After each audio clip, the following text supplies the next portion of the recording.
What's up, everybody? Been a few days since I've done a vlog, mostly because well, I was gonna do one yesterday. I forgot my camera at home, and then when I got home, I had some other videos that I did. Got some new products in that I'll be doing videos for soon. But the one that I posted most recent in relation to this video is the unboxing and first look and setup of the LG G Watch. I've had it for a few days now, and so far I really like it.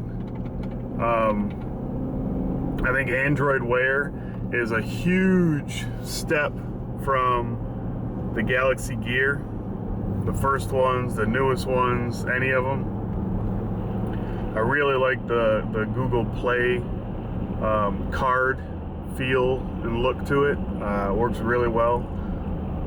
The only issue that I've had with this one is once I got it out of the box and was wearing it for like an hour or so after the video, I realized that it had a dead pixel.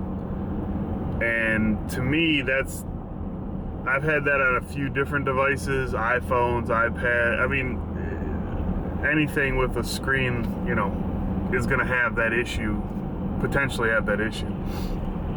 So I got a hold of Google, because I ordered it through Google Play, and they didn't give me any trouble. I'm not a big fan of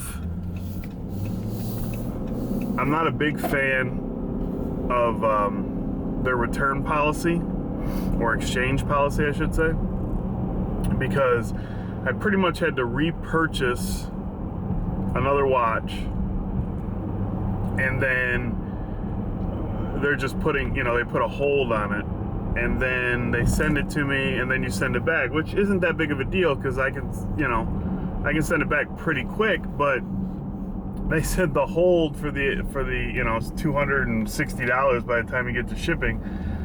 That hold could be on your card for up to 21 days. Now, I don't imagine it's going to take 21 days. I'm assuming they're pretty quick about it, and they just sort of give themselves that buffer. But the guy that I talked to on the phone said it was 14 days, and then the email that I got with the link to reorder it said it could be 21 days. So, you know, not a big fan of that, because that, you know, that potentially could hold up, you know, almost $600 for close to a month. You know, $300 or $269 or whatever it is for the original, and then $269 for a hold for the other one. You know, I understand why they do it in case somebody doesn't send it back, but you know, if I send mine back right away, I don't know. Like I said, I understand why they do it, just not a big fan. But other than that issue with the dead pixel, it's been fantastic. I actually don't even mind the rubber band, watch band that's on it. I think it's way better than the Pebble Steel was. I like the Samsung ones, but this doesn't have, you know, that metal attaching clasp. It's got the regular, whatever you would call it, like a belt. But I really like it so far. I can't wait to get my hands on the Moto 360. But from what everybody's saying, it's really big, and this is about the right size, at least for my wrist.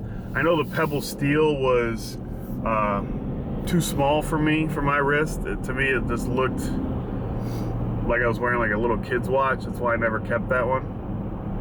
So I definitely like a bigger, chunkier watch. So I'm all right with it being big, but there's a fine line. Like, there's some watches you see out there, which I love watches. I have a few different watches that some nicer watches. So I wouldn't mind if the Moto 360 is, somebody was saying, I saw somewhere they thought it was gonna be between $400 and $500, $450, something like that. If it looks as good as what it, you know, looked like at Google I/O and the pictures, I have no problem spending $450 on a watch. The main thing is I'm glad I'm able to check out the LG G Watch first, because it's going to have the same exact software, the Android Wear.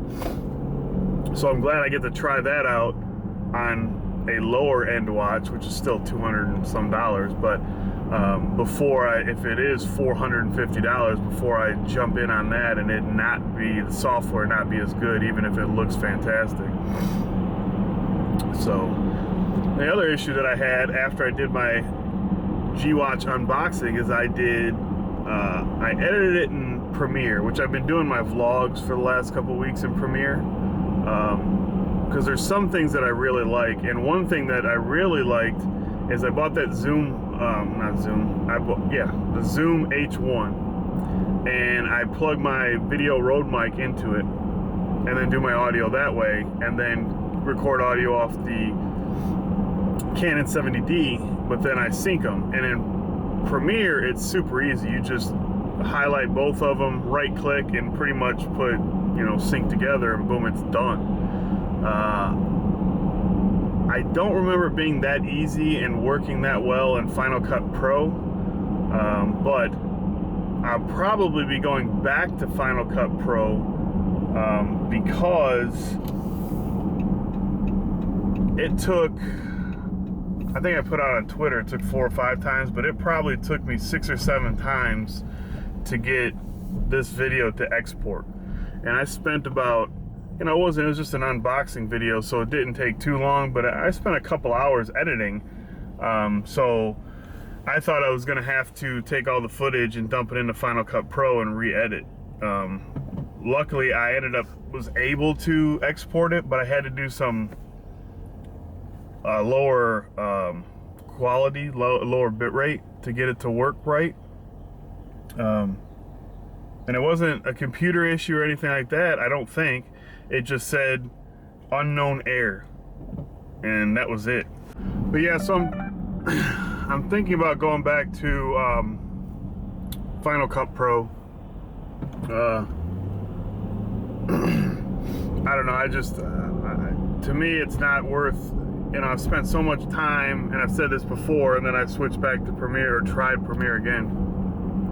I spent so much time in the Final Cut Pro world learning it. That's what I first learned, after iMovie is what I used to use when I first started doing videos, like I think a lot of people. And then I jumped up to Final Cut Pro and bought that software and did that. And Premiere comes with the Creative Cloud, which I got more for Photoshop.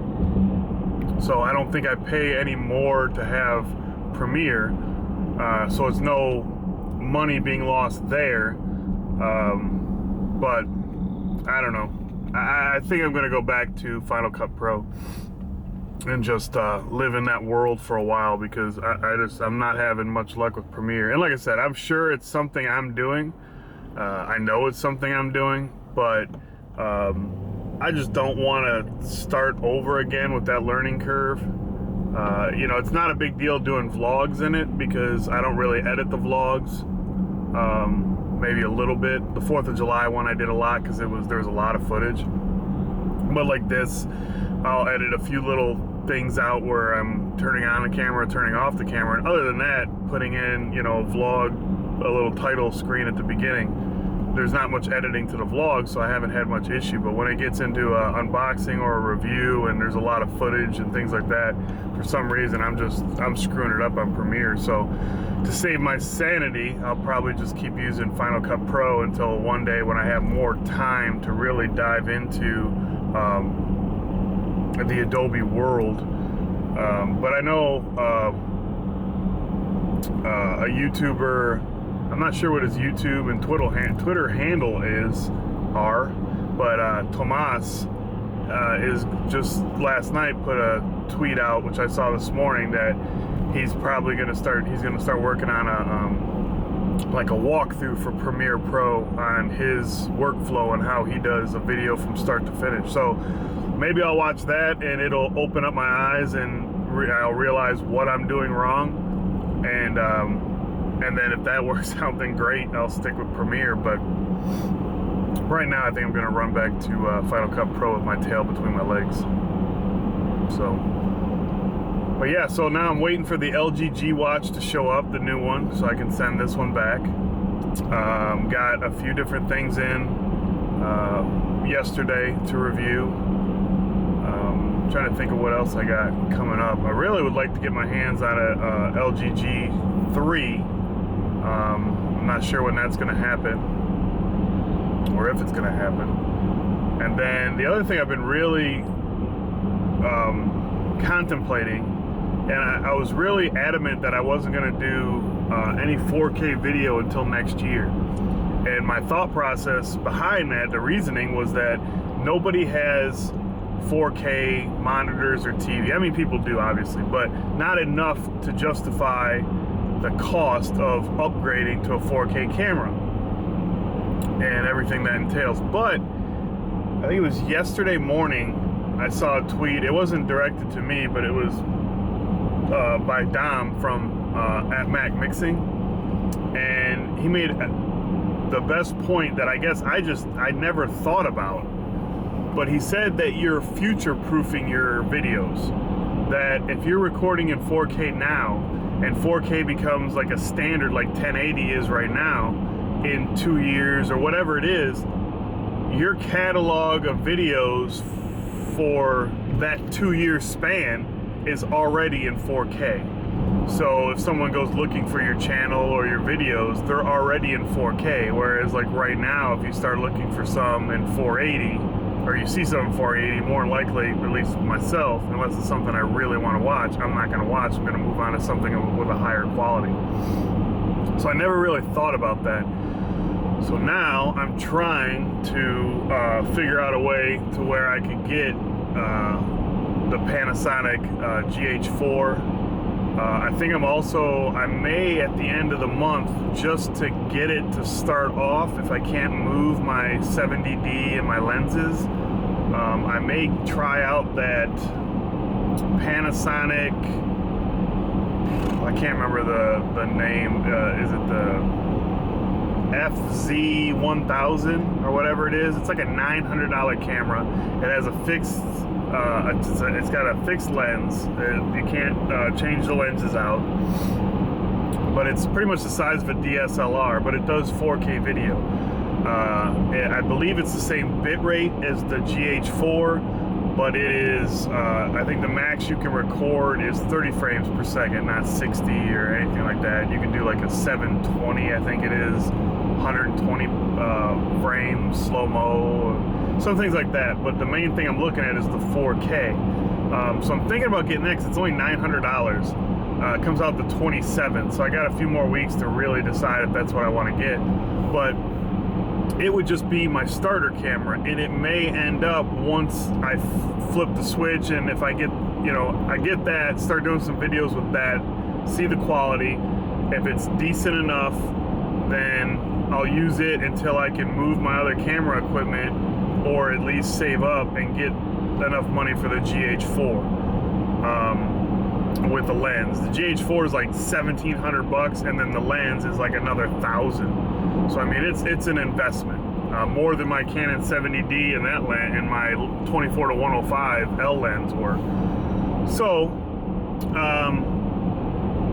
I think that's what I'm probably going to do. And then once I get the GH4, I'll move that as my main camera, and then maybe the FL or FZ1000, if that's, or is it the LZ1000? The other cheaper $900 camera, even though it's big and chunky, maybe that'll end up being my vlog camera, because it has 4K. So I would do my vlogs in 4K and my video in 4K, and that would give my whole channel 4K, not just my main tech videos, but also the vlogs.